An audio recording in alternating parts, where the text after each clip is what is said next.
अच्छा, आप गृहस्थों के घर में शांति है मैया? नहीं। आपके घरों में क्या चल रहा है? आजकल घरों में झगड़े चल रहे हैं, है ना? पति पत्नी का झगड़ा, देवरानी जिठानी का झगड़ा और सास बहू का झगड़ा। अच्छा मैया बताओ, झगड़ा क्यों होता है? बताओ क्यों होता है? पति से, पत्नी से, सास से, जिठानी से या जमाने से झगड़ा क्यों होता है?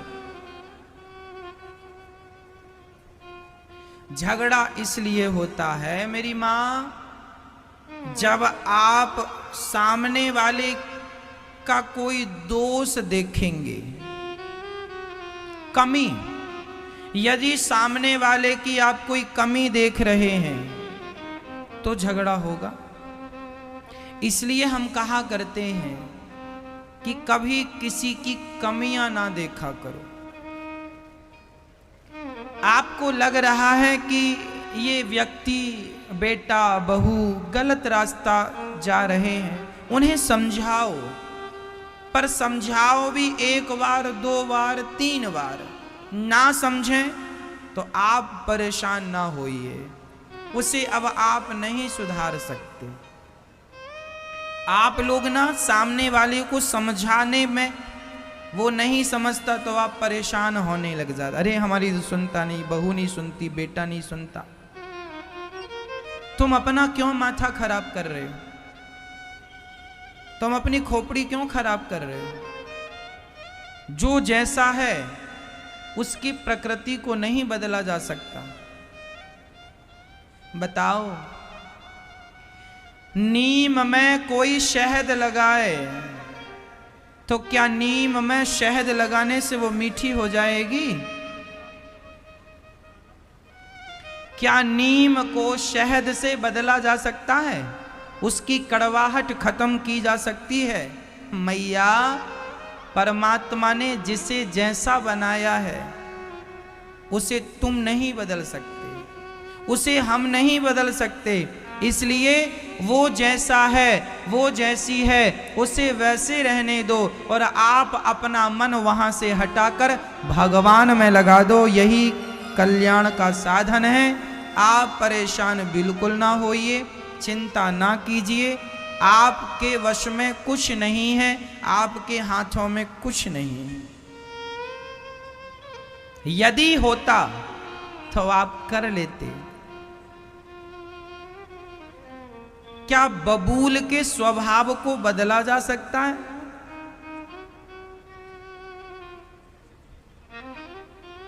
ज्यादा उपदेश उन्हें नहीं करना चाहिए जो समझे ही ना। एक बार चिड़िया ने एक बंदर को उपदेश किया था, आप सब जानते हैं। एक चिड़िया थी,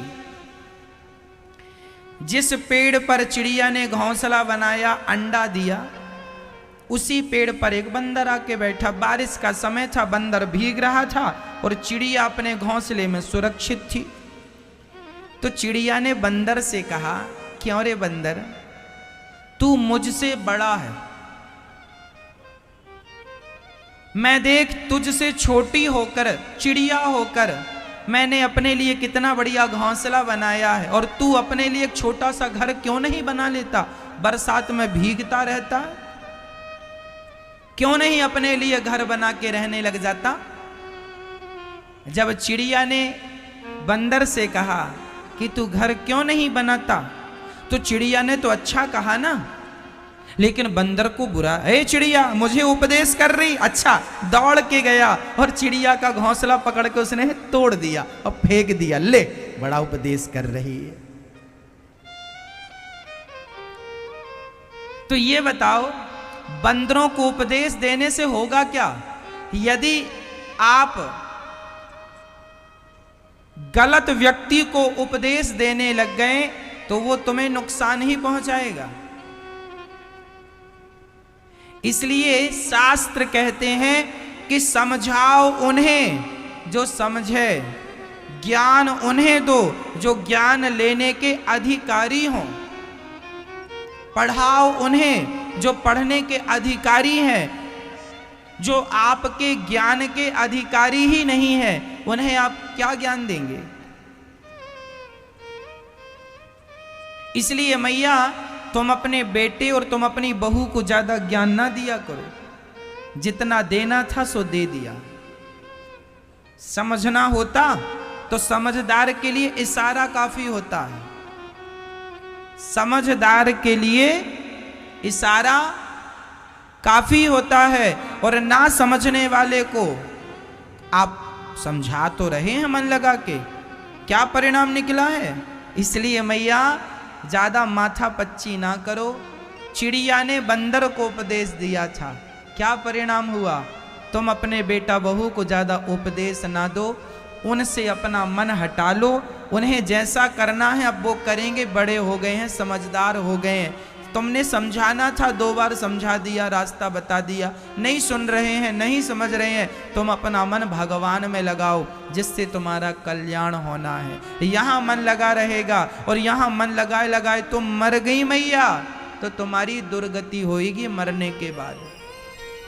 इसलिए मरने के पहले अपने मन को सब जगह से हटाकर भगवान के श्री चरणों में लगा दो, यही समझदारी है। नहीं तो फिर बाद में दोष ना देना।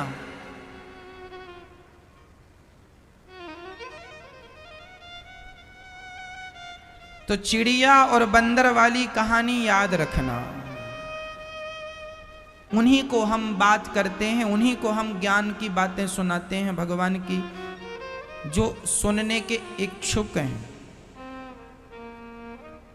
अब इच्छुक ही नहीं है सामने वाला, तो हमारे सुनाने से क्या फायदा? एक मैया जी हमसे बोली, महाराज जी गुरु मंत्र दे दो। हमने कहा बैठ जाओ, वो बैठ गई।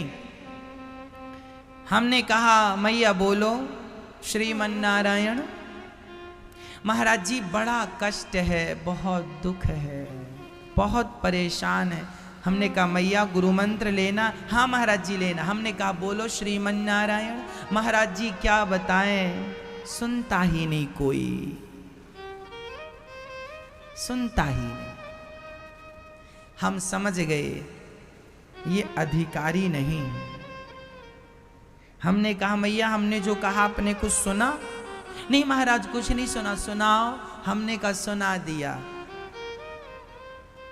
अब बाद में आना। अर्थ क्या निकला? ये वही बात है बंदर को उपदेश करने जैसी। आज हम कहते हैं कि बोलो श्रीमन नारायण। एक मैया बोली गुरुजी हम बड़े दुखी हैं, कोई उपाय बताओ। हमने कहा मैया बोलो श्रीमन नारायण, इसी का जाप करो, तुम्हारा सारा दुख दूर हो जाएगा। महाराज कोई और उपाय बताओ। आज के आदमी को भगवान पे भरोसा ही नहीं है, तो जिसे भगवान पे भरोसा नहीं हो, भगवान के नाम पे विश्वास नहीं हो, उनका दुख कैसे दूर होगा? आप ही बता दो, कैसे दुख दूर होगा? इसलिए कहता हूं भगवान पर विश्वास करना सीखो, भगवान के नाम पर विश्वास करना सीखो। यदि भगवान का एक नाम भी तुमने विश्वास से ले लिया, एक नाम पर्याप्त है भवसागर से पार लगाने के लिए, ओनली एक बार। इसलिए उस नाम को श्रद्धा से लो, श्रीमन नारायण श्रीमन नारायण श्रीमन नारायण, सीताराम सीताराम, राधे श्याम राधे श्याम, इन्हीं नामों का उच्चारण करो। कोई एक नाम पकड़ लो, सीताराम कहो, राधे श्याम कहो या श्रीमन नारायण कहो, ये तीनों एक ही हैं। सीताराम राधे श्याम श्रीमन नारायण, इनमें कोई रत्ती भर भी अंतर नहीं है। वह नारायण ही राम है, वह नारायण ही श्री कृष्ण है। एक नाम पकड़ लो, फिर देखो। पर कब? जब विश्वास हो तब। बिना विश्वास के सब बेकार है। मंत्र जाप मम दृढ़ विश्वासा, पंचम भजन सुवेद प्रकाशा। भगवान का नाम तो जपना चाहिए मैया, पर नाम जपने में भी एक शर्त है। शर्त क्या है? नाम तो जपो पर दृढ़ विश्वास के साथ नाम जपो, ये शर्त है। विश्वास नहीं, विश्वास मतलब तो विश्वास टूट सकता है, इसलिए यहां है दृढ़ विश्वास। कौन सा विश्वास? दृढ़ विश्वास। जो विश्वास कभी टूटे ना, उस विश्वास का नाम दृढ़ विश्वास। इसलिए भगवान का नाम विश्वास से नहीं, दृढ़ विश्वास। मंत्र जाप मम दृढ़ विश्वास, पंचम भजन सुवेद प्रकाशा। इसलिए मैया आप भी काम करते हुए नाम जपना। क्या जपेंगे मेरी माँ? बोलो श्रीमन्नारायण श्रीमन्नारायण, जय श्रीमन्नारायण। जोर से बोलो मैया, जय श्रीमन्नारायण जय श्रीमन्नारायण जय श्रीमन्नारायण। इसी का उच्चारण किया करो और बार बार कहा करो, हे नाथ मैं आपको कभी भूलूं नहीं, हे नाथ मैं आपको कभी, हे नाथ मैं आपको कभी भूलूं नहीं।